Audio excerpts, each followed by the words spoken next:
Hi guys! Tutorial ulit tayo kung paano gumawa ng tulips. So, kailangan natin dito ng 8 fuzzy wire. And then, ifo-fold nyo lang yung 4. And then, yung 4 is ikakat nyo siya sa gitna. So, bali yung gagawin natin is 4 petals na tulips. So, bawat petals is kailangan lang natin ng 2 fuzzy wire. Ayan. Sundan nyo lang yung ginagawa ko.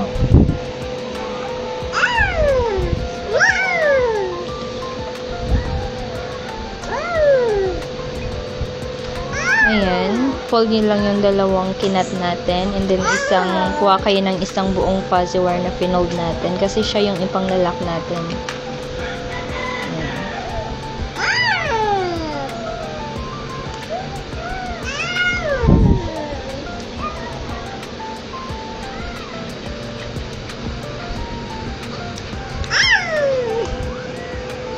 Alam kong sobrang daming nahihirapan sa paggawa ng tulips. Katulad ko noon, pero nung nakuha ko siya, hindi na ako nahihirapan. So, isi-share ko din sa inyo kung paano ko siya ginagawa. Ayan. Same process lang dun sa natitira na fuzzy wire. Sorry guys, maingay yung baby ko. Ayan, isa ito sa mga technique ko na ginagamit. Kasi nahihirapan ako mag-bend sa daliri. So, binibend ko siya sa ballpen ng ganyan. Para pantay-pantay siya. Ayan. Same process lang. Gawin niyo yan sa 4. Diba? Shinare ko na sa inyo yung technique ko. And then, hawakan niyo lang yung magkabilang dulo, then hilain niyo lang siya ng konti. Konting pressure lang mga Mia.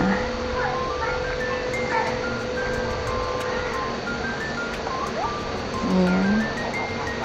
Hawakan niyo magkabilang dulo, then hila.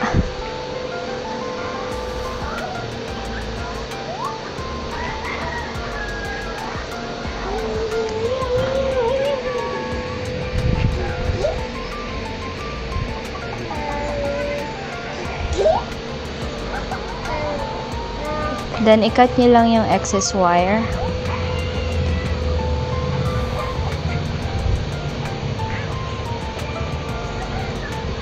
So, i-glue na natin siya.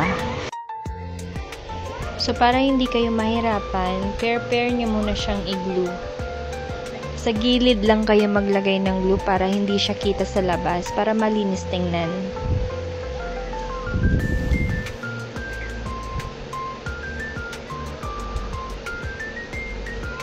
Ayan. Then, ilalagay ko na dyan yung floral wire.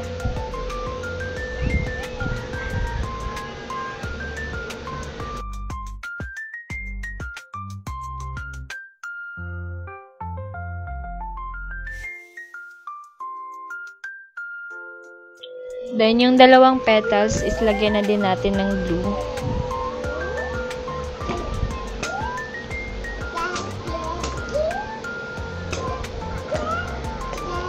Tsaka nyo siya pag-isahin.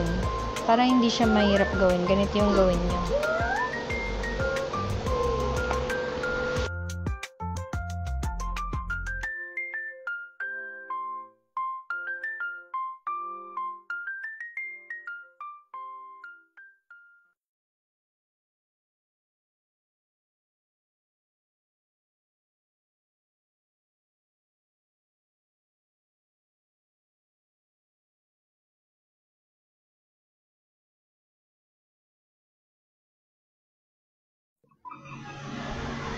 Then, ipasok nyo yung daliri nyo sa loob ng petals. Then, i-push nyo siya ng konti palabas.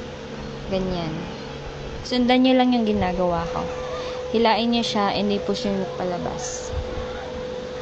Konting hila lang at konting push lang palabas mga. So, yun lang. Thank you!